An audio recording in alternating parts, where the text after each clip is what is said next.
Hello everybody, this is Checkmate and today I'll be continuing my mini-series on different endgame situations and how to win them. So today I'll be teaching you how to checkmate with a king and a rook against the king. This is pretty similar to a king and a queen against the king, and if you don't know how to do that, I have a video right up here. So let's get started.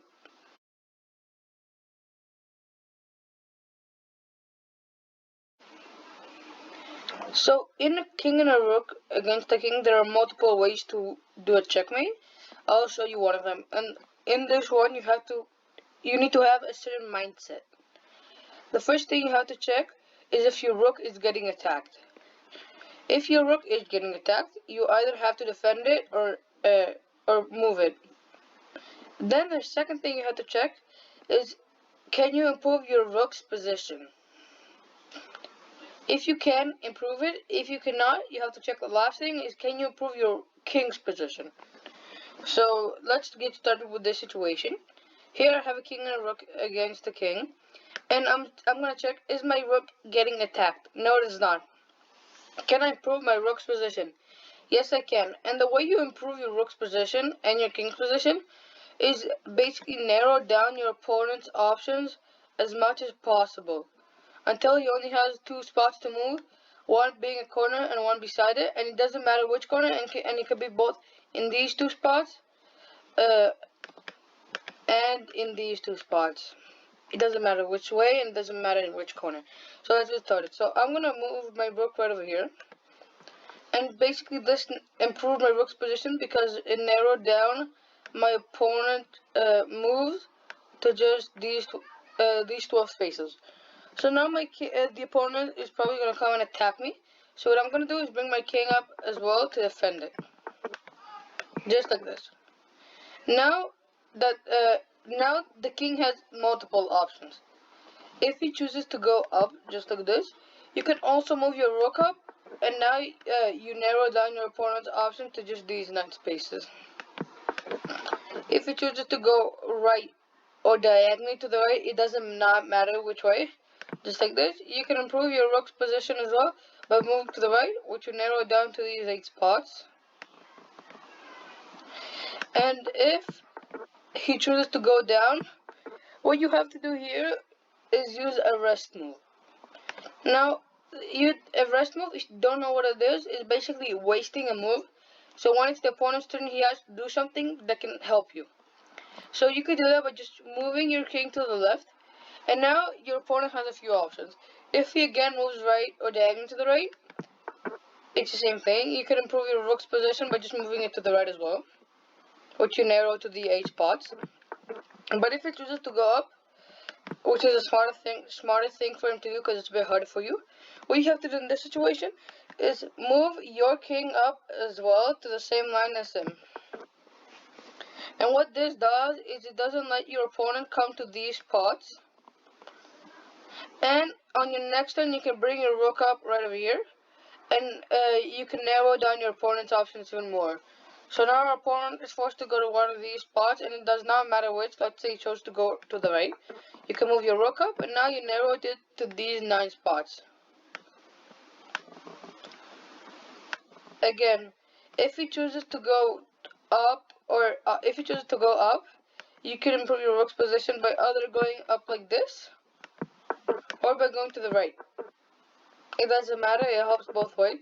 If he chooses to go to the right instead, you can improve your rook's position just like this. And if he chooses to go to the left, you can once again perform a rest move where you move your king right over here. He's forced to go into any one of these spots. Let's say he chose up. Then you bring your king up as well, and now you blocked your opponent from coming to these spots. And on your next turn, you can bring your rook up here. If instead he chooses to go up like this, you don't even need to have a check move here, a rest move here. You could just bring up your king as well, and this once again blocks your king from blocks the opponent from coming to these spots. Which now he's forced to go to any one of these spots, and it does not matter which. Let's say he chose to go here.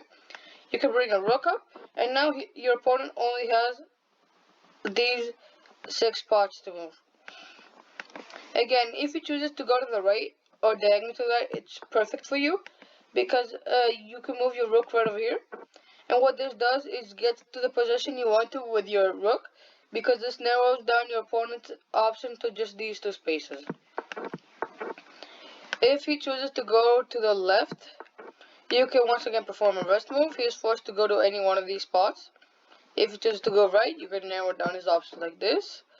And if he chooses to go up, you can once again bring your king up as well, which doesn't let your opponent from coming to these two spots. Your opponent is now forced to the right, and you can bring your rook up as well. Now here your opponent has two places to move. If he chooses to move to the right, it's perfect for you because you could just move your rook as well.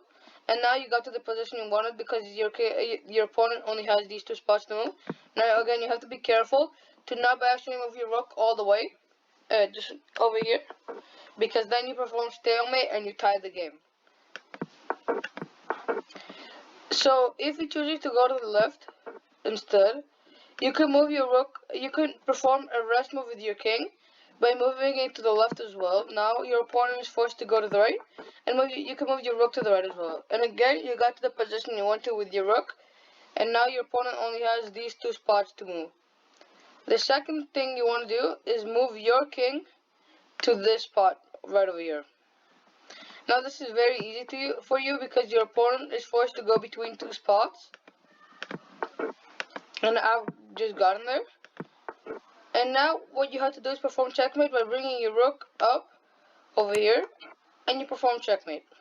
Just bring your rook up to the last row. Your king is protecting these two spots, and your rook is attacking these two spots. So you perform a checkmate. Now what could happen in the last move is you get to a position like this, where if you move your rook up, your opponent could eat it, and you tie the game because you both cannot attack each other. So what you need to do in this spot is perform a rest move, but this time you have to do it with your rook.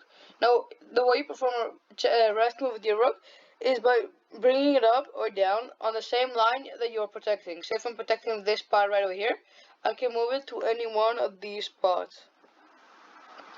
Does not matter which one. Let's say I chose to go over here. Then your opponent is forced to go to the right, to the corner, and you can bring your rook up and you perform checkmate. This is the way you perform checkmate, and this is probably one of the easiest way, and it's a way you could always perform checkmate. Thank you for watching. If this video helped you, please like and subscribe. This is Checkmate. Have a good day.